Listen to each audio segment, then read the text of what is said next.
Hello guys, the DB Grinder here, back at it again with another video, and this time I have my branded deck from the YCS this last weekend in the 3v3.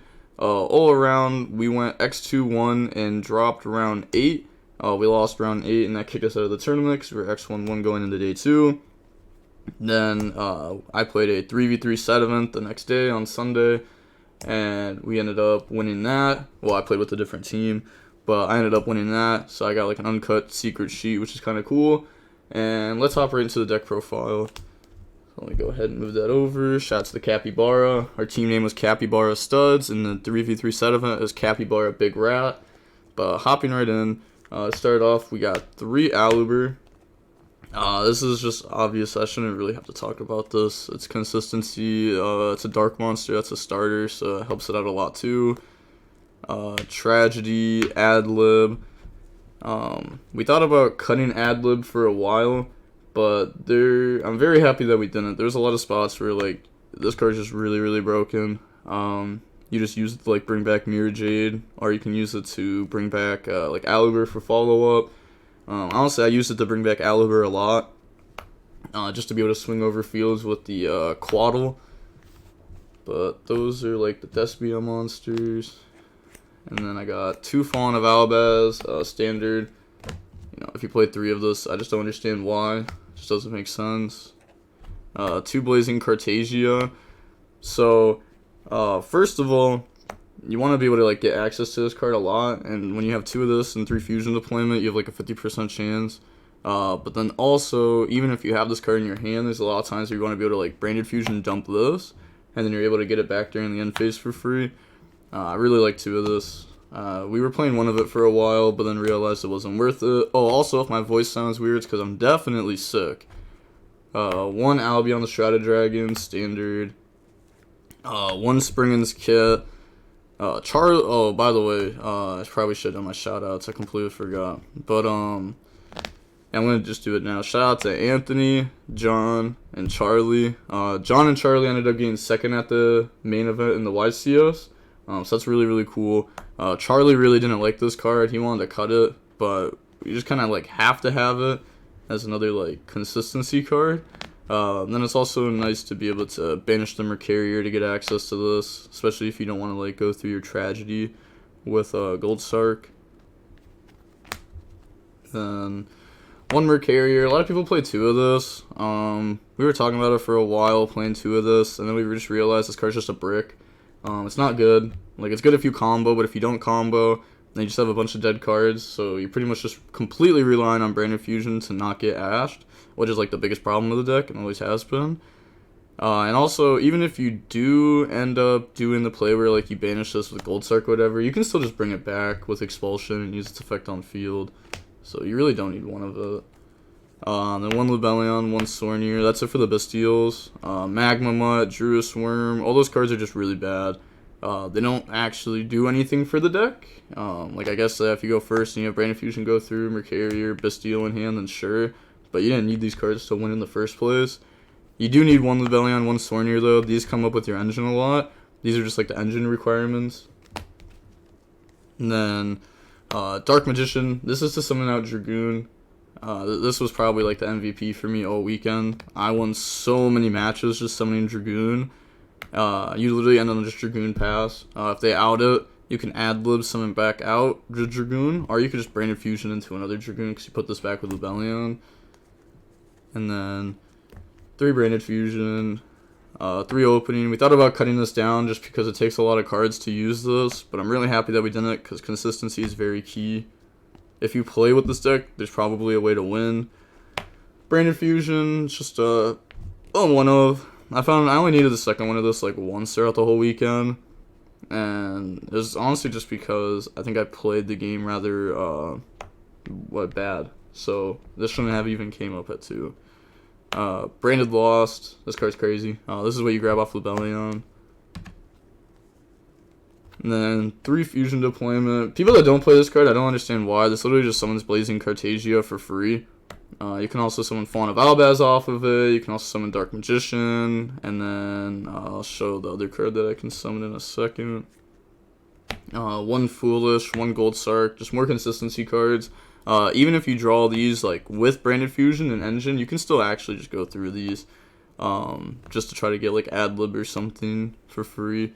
Also, Goldsark was really broken for me all weekend just because you banish Mercarier, add Albion, Albion dump, get a draw, and then that like puts Fallen of Albaz in rotation. Summon out Cartagia. Called by. I really hate this card, I'm not gonna lie, but you just have to beat Ash.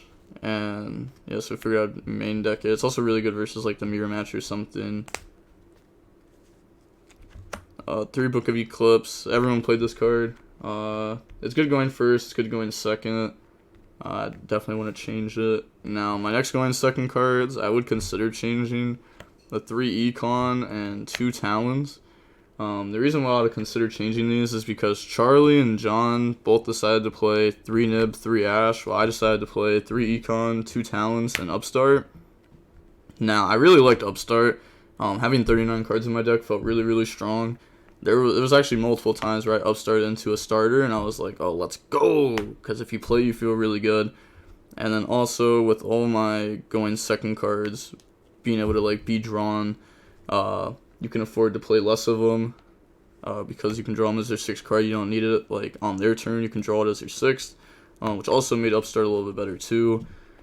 But I do think I would end up changing this and playing Nib in the main deck, because I think more Kashtira players are going to know how to properly play their deck now. And then I would also play Ash, because I think there's going to be more Branded and more Labyrinth. But those cards were good for me all weekend. Talons, to be honest, this card was broken. I don't know. This card was clean. So maybe I'd end up playing more of that card. I would have to think about it more. 1 Retribution for Albion, and then 1 Expulsion. This card's nice. There's a lot of times where you can't get anything in graveyard to target with your Branded in red.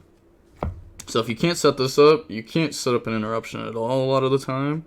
So we wanted to be able to go for this. This also beats Evenly, which we thought a lot of people were going to play, and it did come up. This card also, it just like, you can like tribute Mirror Jade and summon to your field.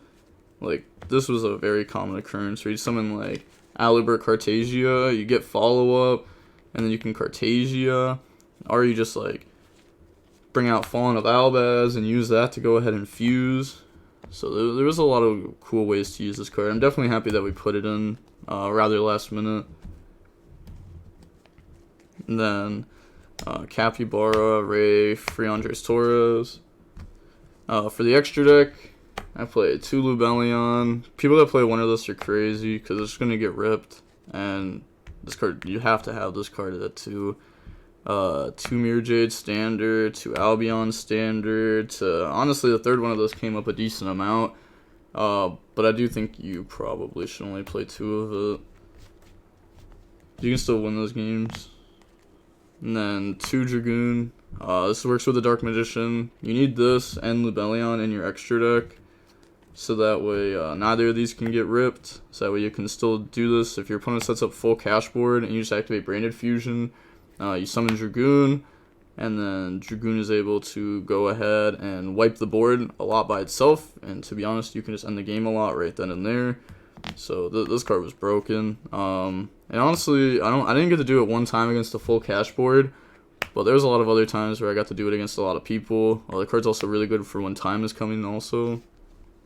And Blazing Cartagia is very free with it. 1 Guardian Chimera, you just have to have it for Branded in red.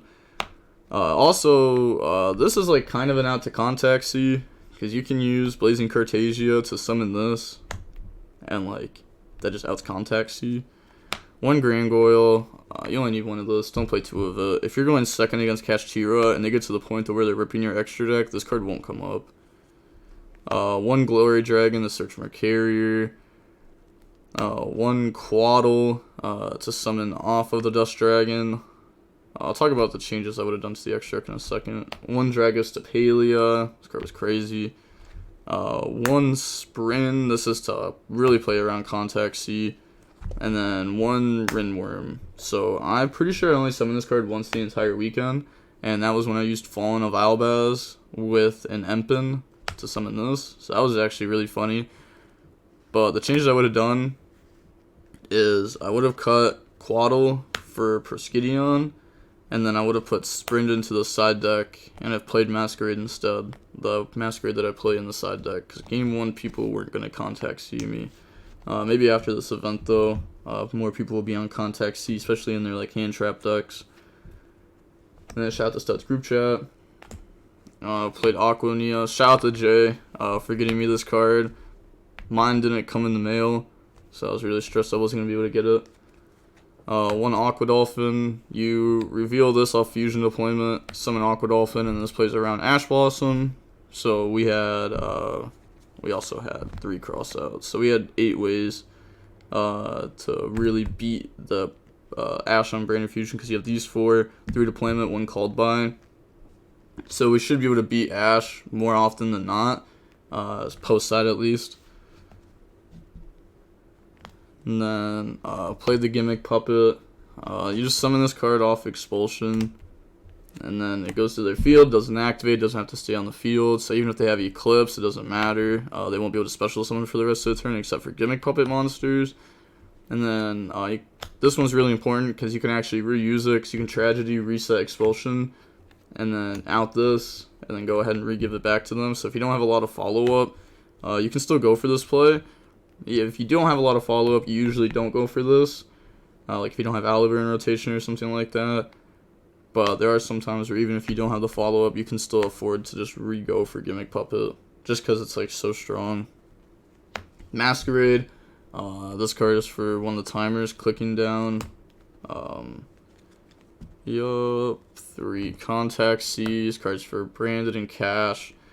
Cash players, I feel like are going to learn how to play around this card if it gets really popular, just by not using their normal summons, so that way they contribute over this. But it's still probably not going to be enough a lot of the time for them to still be able to like full combo you. But this card, I only drew it twice, I think, and I'm pretty sure both the times I drew it, my opponent started with Unicorn Right, so I wasn't able to use this. And then 3 Ash Blossom. This is for like Branded, Labyrinth, decks like that. You also at least need 1 in the side deck for crossout. And then 1 Nib. This isn't for crossout. This deck just doesn't, like, it doesn't hurt if you get hit with Nib. This was just to make the numbers make more sense with the side deck patterns and everything. A lot of people just throw 3 ofs in their side deck. I really don't think that's correct. Because if you play like, I don't know, 9 cards for a certain matchup, but you're only okay with taking out like 7 from your main deck, then you just don't know how to side deck. So you should know your side deck patterns before going into a tournament. And then the last card was just 1 Imperm. This was for like a lot of the rogue decks, but this was mainly for the crossout. I wanted a card that I could hit. Like, I felt like having another card for crossout was really strong. And I definitely am happy that I played this with this. I'm pretty sure I only got the crossout Imperm once, but it was like really impactful that I was able to do that play. And then also on top of that, I was getting hit with Imperm a lot over the weekend. It's sad when you lose to this card, because you really shouldn't be losing to Imperm, but I still play crossout for it. I don't think this card's like that bad either. But that is it for the deck. Like I said before, shout out to Charlie, shout out to Anthony, and shout out to John for working on me with this deck. Anthony was really the big brains behind this deck, who put everything together, and then it was kind of just me, John, and Charlie who got to actually play it at the event. I think that this was one of the best decks in the room. I thought about changing the Labyrinth relatively to last minute, but I didn't have enough time to test it, and I already had like a week and a half of testing with Branded, so I figured this is just the deck I'll play. And I think Branded was very strong. Overall, throughout the entire weekend, I got 1 draw and 2 losses. My 1 draw and 1 loss were in the main event, and then my 1 loss was in the 3v3 side event. But it's a team event. You shouldn't really focus on your individual record unless it like makes you feel good or something, because like you did choose your teammates and allowed them to play the decks that they played. But I did have a lot of fun, so that was nice. I was very confident going into this weekend, and I don't know, I just love Yu-Gi-Oh! I haven't played it so much recently, and I don't plan on stopping. But that is going to be it for the deck profile. And the DB Grinders signing off. Peace.